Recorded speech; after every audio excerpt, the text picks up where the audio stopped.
Just still getting used to the whole fancy camera thing. But we were just recording a live episode of our podcast, Buy Box Bandits. Lance put up on screen, Buy Box Bandits, right there. So make sure you check that out. We have 70 plus episodes all about selling on Amazon. You should definitely check it out if you're interested in getting more content on growing your Amazon business and all that. The video you're about to watch is a training I did with one of my friends' reselling groups on getting started with online arbitrage and strategies I would use today in terms of sourcing, keep SellerAmp, which you get a free trial of, and all that. The exact way I spent over $250,000 last month sourcing profitable items selling on Amazon. Done over 100K in revenue so far this month in less than 10 days. I'm filming this on the 9th and all that. So excited to share this training with you on getting going with online arbitrage, finding your first sets of items, and everything like that. Make sure to subscribe, and let's get right in the video.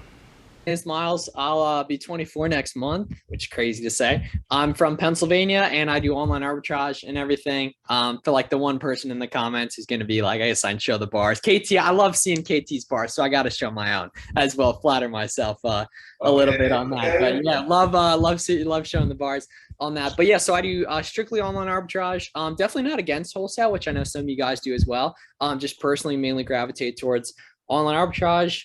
So I started originally in 2019. The thing was, back in the day in 2019, no one knew how to get ungated in anything, or at least no one told me. Romer didn't tell me. Romer and I go way back on this different stuff, but no one told me how to get ungated in anything, basically, which obviously was an issue. Naturally. So there wasn't really much I could sell that was just ungated right after. I didn't get it. Ooh. Oh, you get her. Yeah. On that. Yeah. So no one knew how to ungate anything, basically. So there was not much I could sell. I was pretty, mainly just doing used books at the time. Right. And I was doing from thrift stores, buying from college kids, because I was in college at the time, everything, which definitely wasn't bad. I probably made like 10 grand in like 6 months, but not to I couldn't live off that or anything eventually, basically. But I kind of knew Amazon and online business as a whole was kind of the way I was going to end up clicking on things.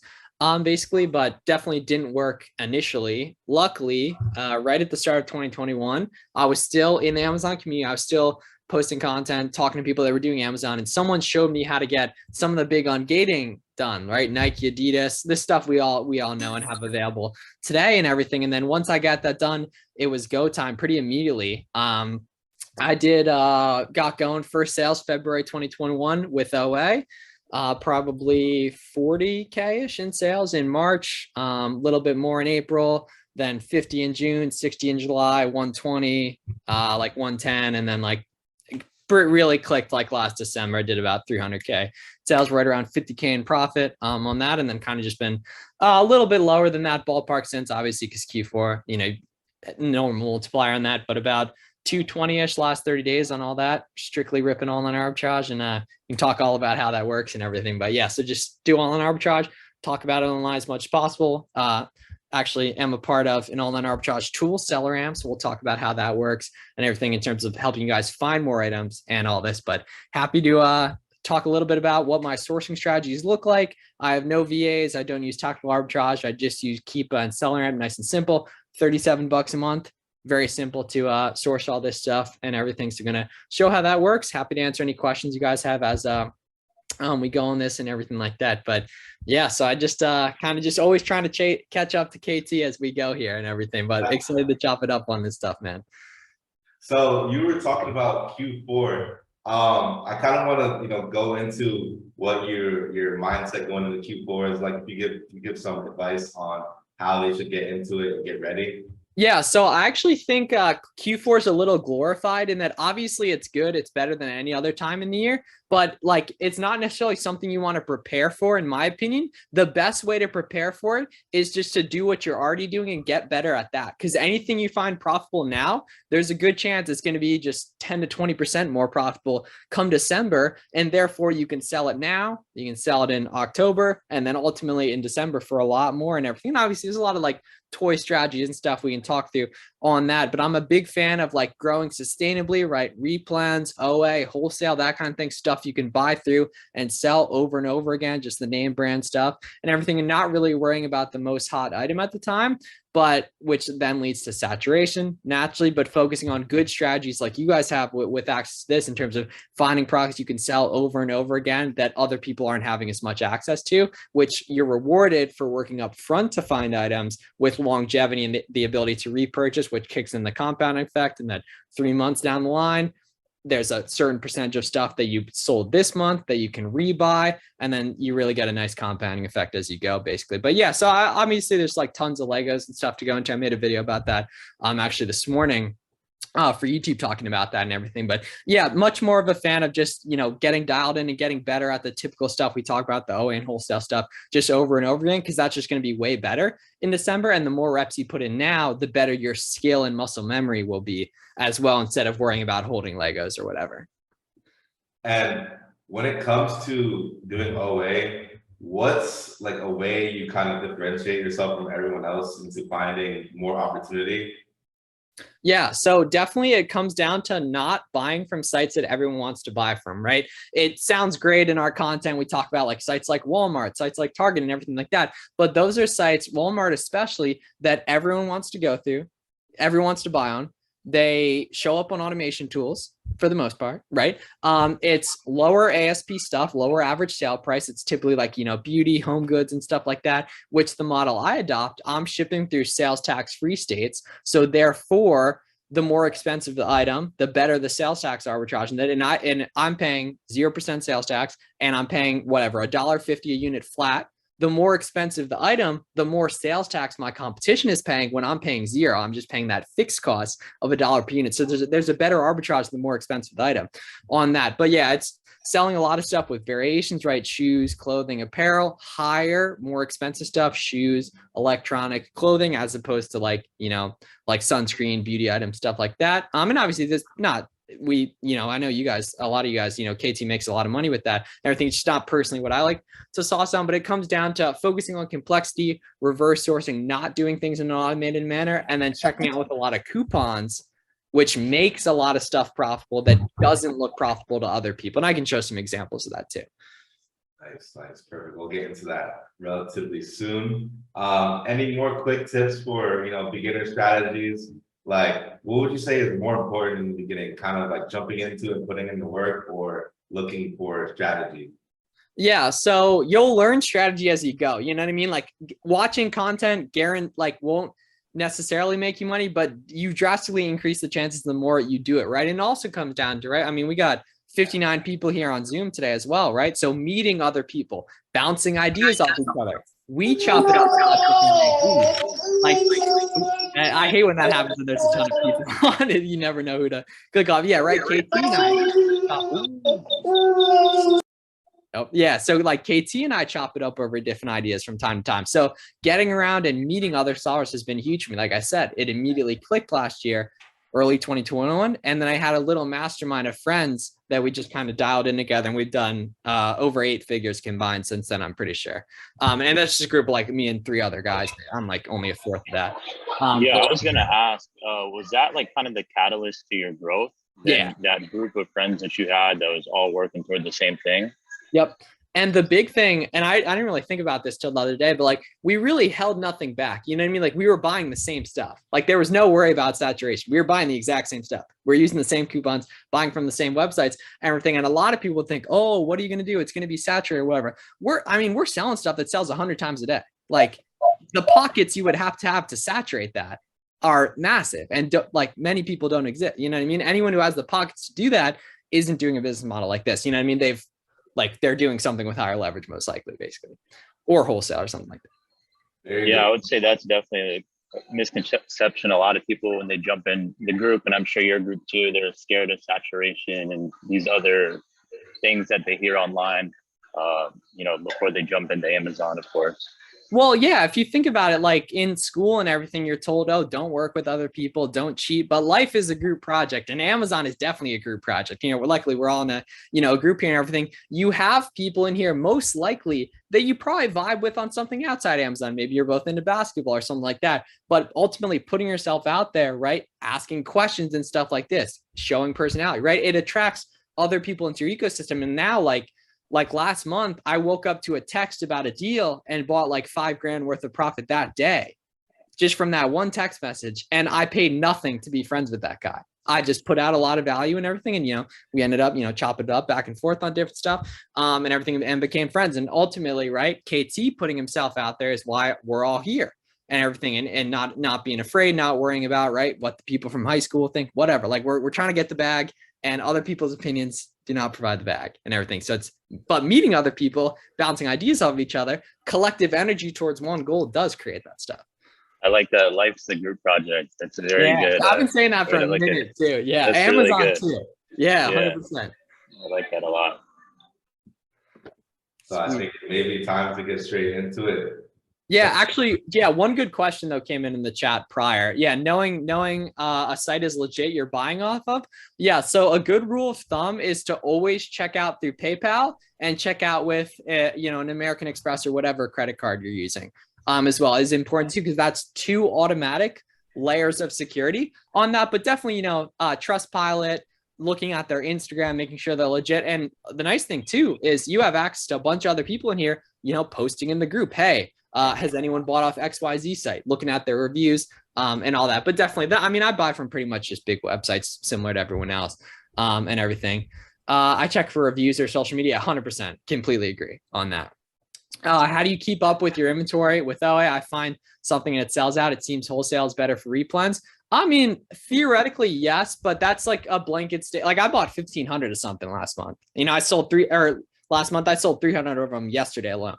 You know what I mean? Like that's like blanket statements like that. I don't think, are as accurate. Sure, it might be better. I totally agree with on them. But like I said, OA, I bought 1,500 of something last month and sold 300 of them yesterday. And it totally exists and everything. But that's great that you're buying stuff and it sells out. Now you just got to figure out how to get higher quantity, which might be buying from sites that allow high quantities, because a lot of sites don't. You just got to find them that comes from putting in the reps. That's a good note right there. 100%. Deep dive for those good deals, for those low-key websites, and maybe there's some coupons you can get, etc. Yeah, and it could be, there's 2 types, right? There's sales, which is like Memorial Day, 4th of July, back to school, which there's a ridiculous amount of back to school sales right now, which is awesome for anyone watching. There's tons out there and everything. And there's coupons, right? And the coupons tend to be evergreen. Like there's this one coupon that's, I'll actually even say it. It's on a site called Rack Room Shoes. And it was February 2021. I was buying stuff on this site and it's like 15 off $99 order. And it's like something like, it's been a version of that for like a year and a half. And I was like, damn, man, is this going to be around tomorrow? Like, I hope I can keep buying inventory from here. And here we are like 19 months later and it's still there and everything. So this stuff is, really can be evergreen with the right niche. And that's kind of thing where that coupon probably doesn't show up, on Rakuten. It probably doesn't show up on Honey, but I know about it because I'm on different email lists, right? Which is a big thing, different stuff you come up on when you're just been in the game for a while. Where do you source your coupons? Yeah, so I'll show some examples of that, but it's honestly, a lot of them are either like email sign-up coupons or like Googling like Foot Locker coupons. Like literally, if anyone just Google Foot Locker coupons, you'll find like a 15% off code. Literally on just their domain and everything, but just people don't do that. And that's why stuff is so untapped from time to time on that. Cool. So we want to talk through some SellerAmp reverse sourcing. I hop on screen now. I was about to say that. Sure. Cool. All right. Sounds good. So yeah, this is exactly how I source products. I spent 250 grand with this last month and everything. So obviously not all those sales, will hit, but it's going to be good, the next month and get into September and such. But okay, let's jump into my screen and take a look at how this works right here. So I'm starting off with a great value listing. Why am I starting off with great value? So great value is a Walmart private label brand. Therefore, no one's buying wholesale from Walmart that's selling on Amazon. So we know that the people on this listing are going to be other arbitrage sellers, right? So we do what's called reverse sourcing, looking at what successful sellers are carrying and then going out and looking for those items profitable, stuff that meets velocity requirements, pricing requirements, competition, minimums or maximums and all that. So just come down here. I'm just going to open up a bunch of products and walk through how SellerAmp works. Then ultimately, in terms of going out and finding some listings right here. I'll do some expensive ones too. Let's do like 30 to 50 right here. See what comes up. Some expensive things of coffee right here. All right. And then let me pick one more. I'll do a 50 and above. Just literally open up random listings Basically right here. All right, here we go. Okay, cool. Awesome. So we're here on a listing, whatever, Arabic French roast right here. We can see immediately on SellerAmp right here over on the right, we can see immediately, you know, the name of it and then the BSR. This one doesn't have a BSR. It's estimated sales. If it had a BSR, I'll pop to one that does. Yeah, here we go. Okay, here we go. So perfect example, right? So we immediately see the BSR, right? The estimated sales, our max cost in terms of what would translate to profitability on that based on the parameters you set. And then going out and taking a look, just, you know, the profit calculator right here, scrolling down, you can see some more advanced data on this in terms of like the lowest seller counts, the buy box, its ratings percentage right here, as well as some more info that's actually carried up here as well in terms of taking a look whether or not it's private label, if it has variations or not, different stuff like that. And then importantly, you can see the competition as well right here. So we'll get to that in a sec right here. So we can see this item is $25 right here. We'll take a look at the Keepa, see what it's moving for. We can see decent competition right here, like 24-ish sellers at the peak over the last 90 days, moving right now around 29.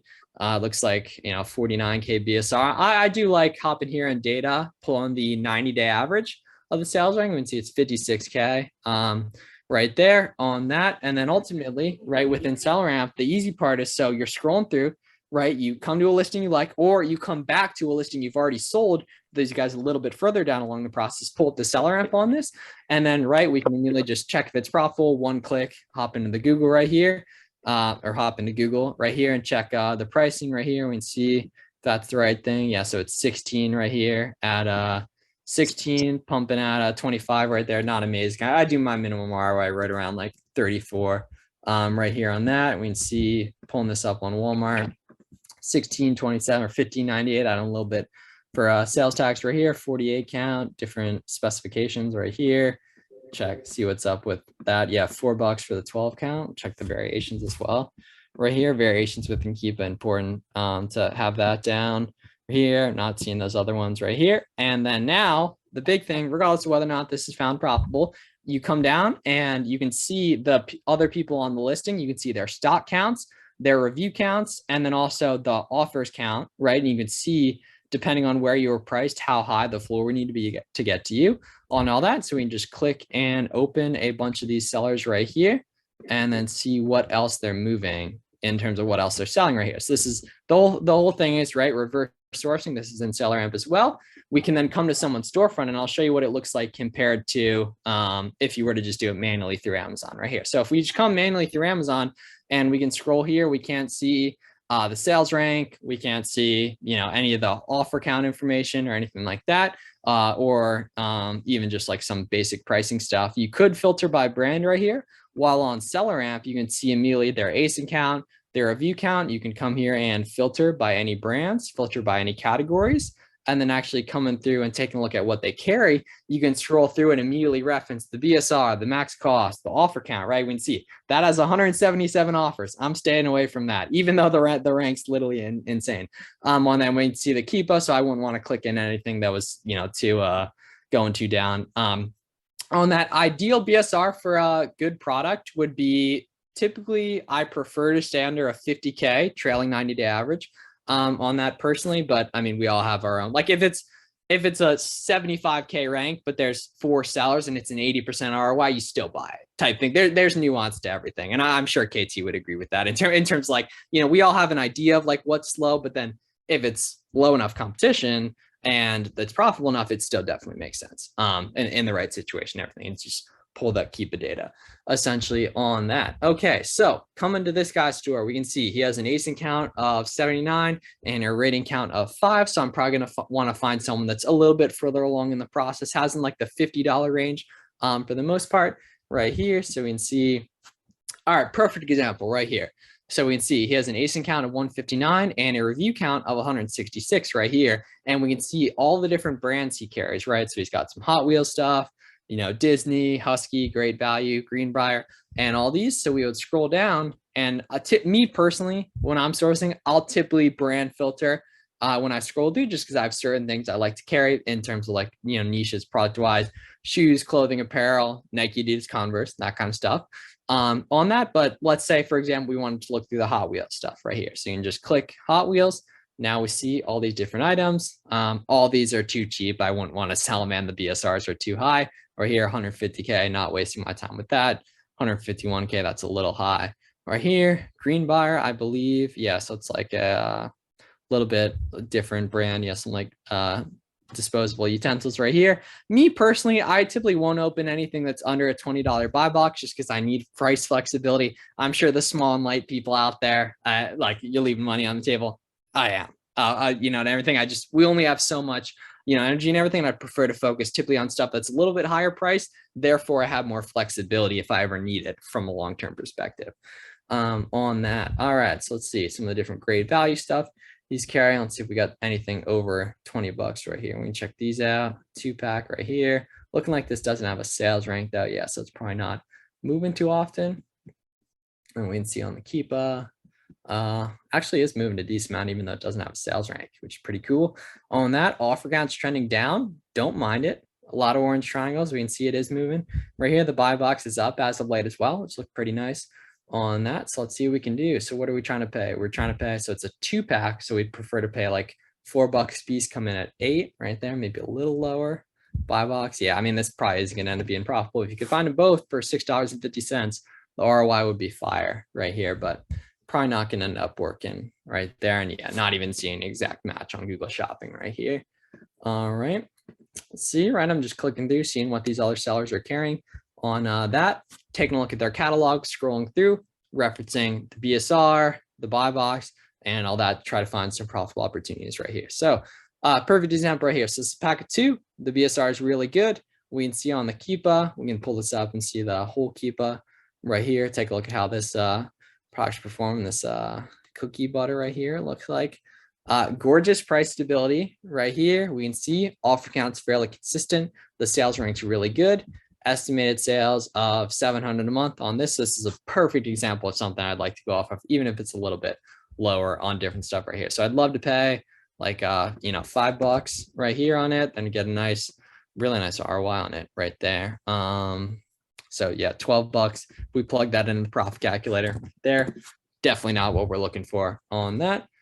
Let's take a look at some of these other brands. It's a lot of like grocery guys pushing grocery on here. Let's see anything over 20 bucks right there.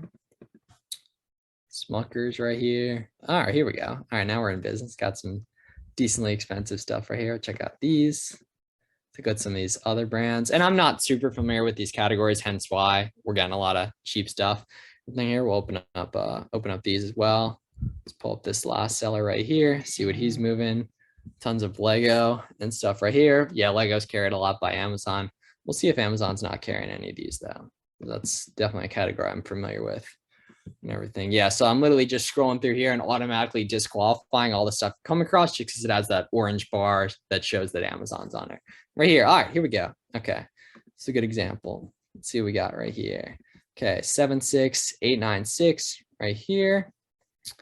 And we can see, so it's been around for a couple years, probably going to be the kind of thing that's is just a retired Lego set because it's been out over 2 years. We can see it came out right at the start of 2020 right there, but we can check this out right here and see. So on the SellerAmp, we want to pay, if we could pay like $14, that would be awesome. That'd be a great ROI. Sales rank's not bad.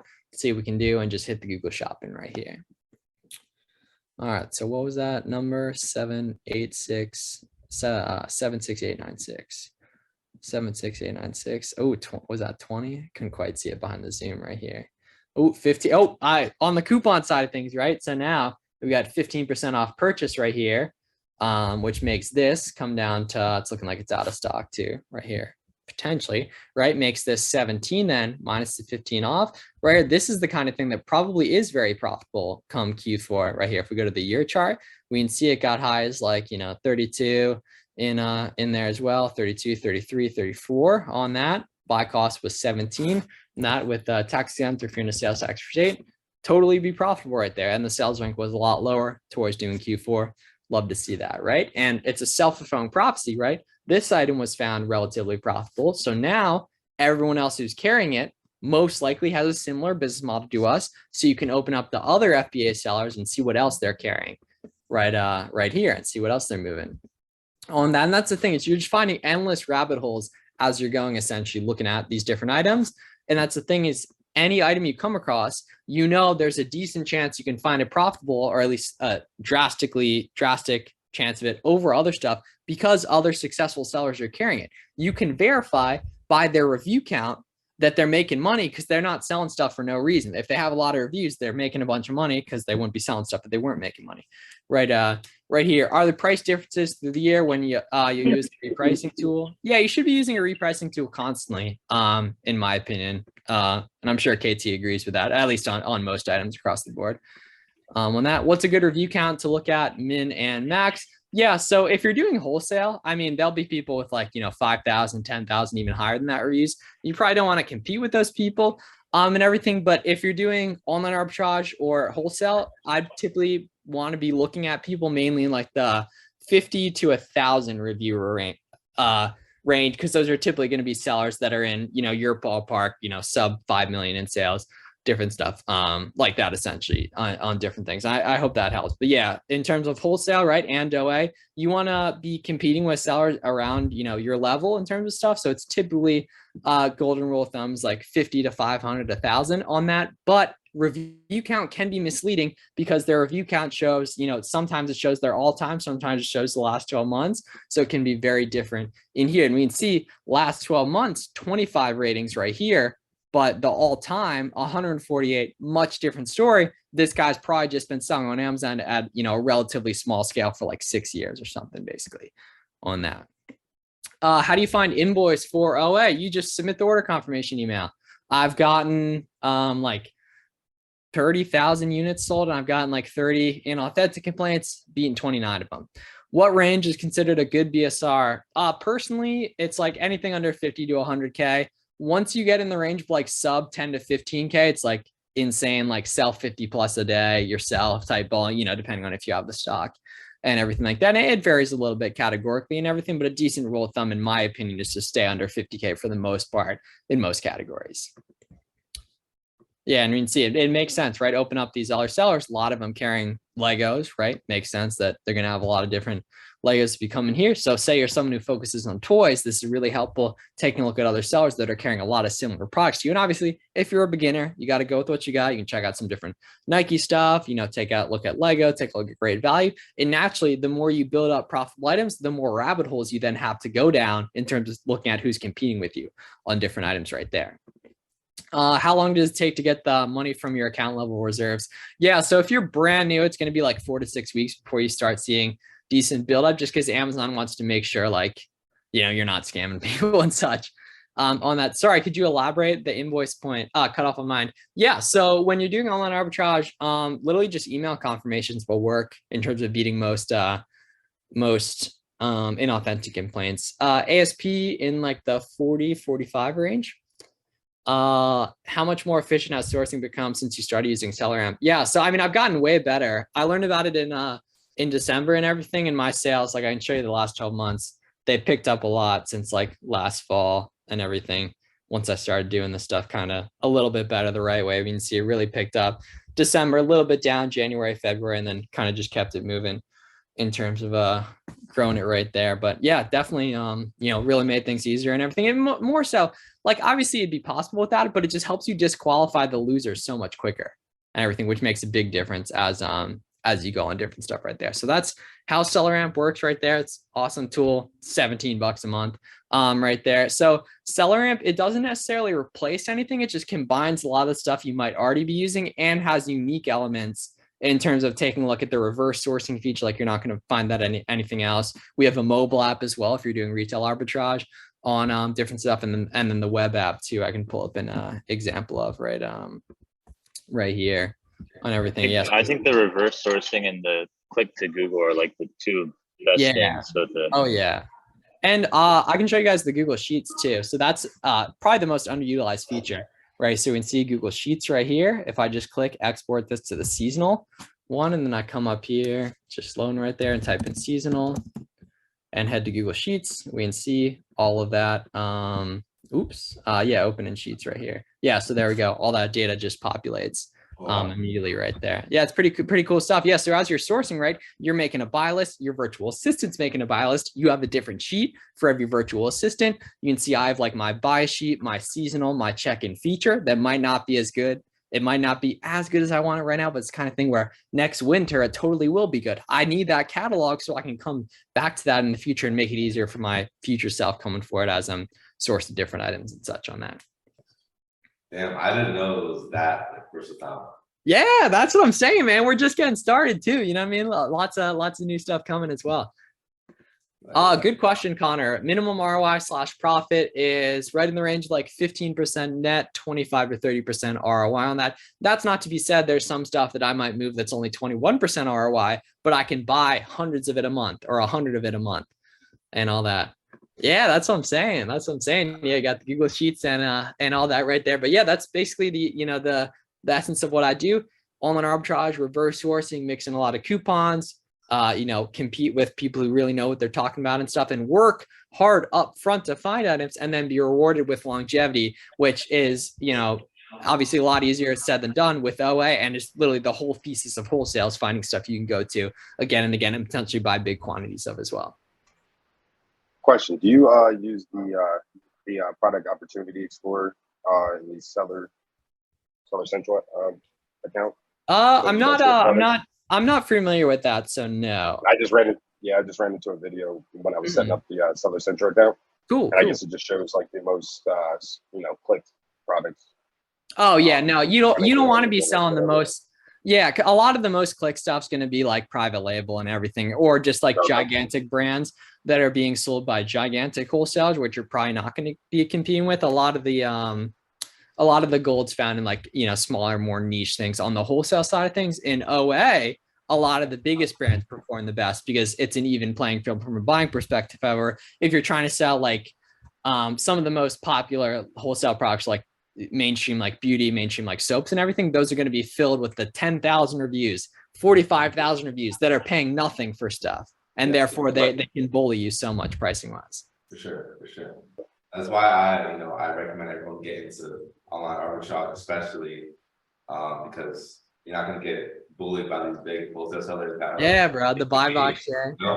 Yeah. And all that. Yeah, good question. So do you have a template or example of how you keep track of your products you purchase? Yeah. So just using the SaaS buy sheet right here. So this is an example of like the season I started today in terms of preparing for that. But just as you're going, you would click buy sheet within the AMP right here, and it would automatically populate right here. Down the line, when you have virtual assistants, they'll have logins to your SellerAmp account as well if you want, and they can easily populate all their leads into the spreadsheet you guys share to show all the stuff that they found, as you go and everything. If you have friends you collaborate with, you can do that too. That would be insanely helpful if you guys build little masterminds on your own. Definitely recommend you guys should do that too.